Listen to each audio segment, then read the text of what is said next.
If that had worked, that would have been one of the best managerial decisions of all time. You did get a chance at playing as striker, didn't you, of course? For how many minutes? Who you ask. How many minutes?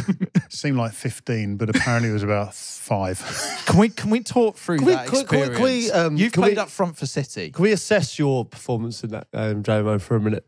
How do you think it went? I won every header. Did you? Yeah. Literally won every header. Is that why you were there? Can I just quickly go through the Why story? were you there? Here's the story, right? We're playing Middlesbrough, last game of the season. We're on equal points. They have a better goal difference, virtue of the fact that they scored more than we let in more. And we had to beat them to finish in Europe. Simple. First half, Jimmy Floyd Hasselbank decided to do a 2-step run up from 30 yards and smash it into the top corner. Embarrassing. Some goal. I watched that this morning. Like, wow. Oh, it was horrible. Horrible. At half-time, Chappie, Kitmen, I don't know if you've talked about Kitmen on the podcast. Yeah. He, half-time, he goes, I've got your shirt printed. I'm like, what are you on about? And he went, I've printed your shirt. I'm like, what the And I said, forget about it. Don't worry about it. And just went out for the second half. And then with what seemed like 15 minutes, but it was apparently 3 minutes to go, Nicky Weaver is stood on the side and the board goes up.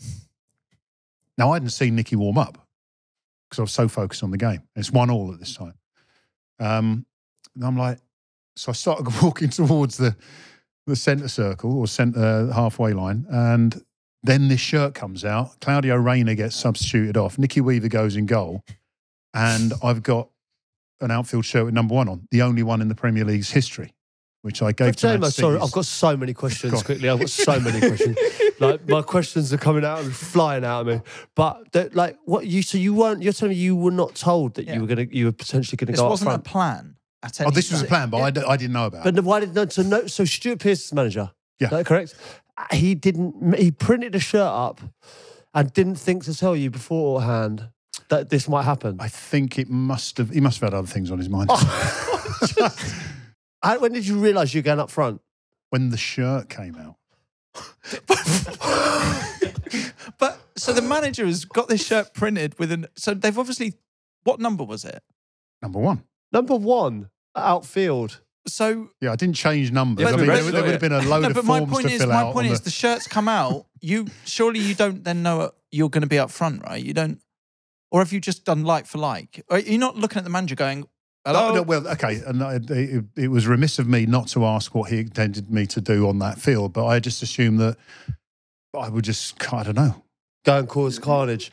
But he actually didn't. He didn't mention to you beforehand that you could potentially go up front. He printed a shirt. Crouchy and this is the really annoying thing about it. Had he mentioned it the day before, Jamo, I'm thinking I might chuck you up top at some point right at the end of the game for 2 minutes. I'm out for another hour at the end of that training session, practicing my touch, practicing my shooting, practicing my heading, everything. You didn't want to. Oh, I would have, and then all of a sudden it would have been the most inspired substitutional changey thing. But do you ever. think the reason he didn't do that is because he's thinking he wants you to concentrate on actually winning the game anyway, and hopefully we don't need you in that role? Yeah. You know what I mean? Yeah. He hasn't just forgotten. You don't just forget. I won every header, and I think I must have fouled 8 Middlesbrough players. 8 Middlesbrough. There was 2 of them were just I fouled sensational. 2 in one. Really good. One tackle. That lunge for me was one of the best things I've ever seen in the Premier League era. That was that one lunge. What's your mindset? So okay, let's fast forward slightly. So the substitutions happen. Is your first point as carnage, as Crouchy put it, to just cause carnage? Is that just your first thought? Intentional. No. This is the crazy thing. It's kind of like I'm not sure how I'm supposed to play. I mean, Stuart Pearce has said since in recent years that he wanted me to play as a number 9, but I ended up playing in a number 10 role. But it was like, You slipped in straight in behind the front from midfield, get it, I'll turn and I'll slip the strikers in. Can I just say, I think John Mackham was on the bench as a centre forward. is this the same John Mackham that scored in the derby? Yeah. So he didn't get a run out, but Jamo did. Did you have that conversation? Me and John haven't spoken since. You can't blame me. I didn't. Yeah, no, it's not your fault. But did John take that badly? Did anyone speak to John afterwards? I can't remember. I've seen the video footage of the final whistle, and I'm fuming. I don't even want to speak to anyone because we didn't win, and Robbie Fowler missed a penalty. Remember it. And the worst thing about the penalty, I'm on the left-hand side. It's obvious you go my side. And he went the other way. And Schwarzer sort of saved it and then saved it again. Do you think it was the right decision from the manager? Yeah, because Robbie Fowler should have scored the penalty and there would have been But also, it is a genius move. Like, you know, not telling anyone. And like, if that had worked, that would have been one of the best managerial decisions of all time.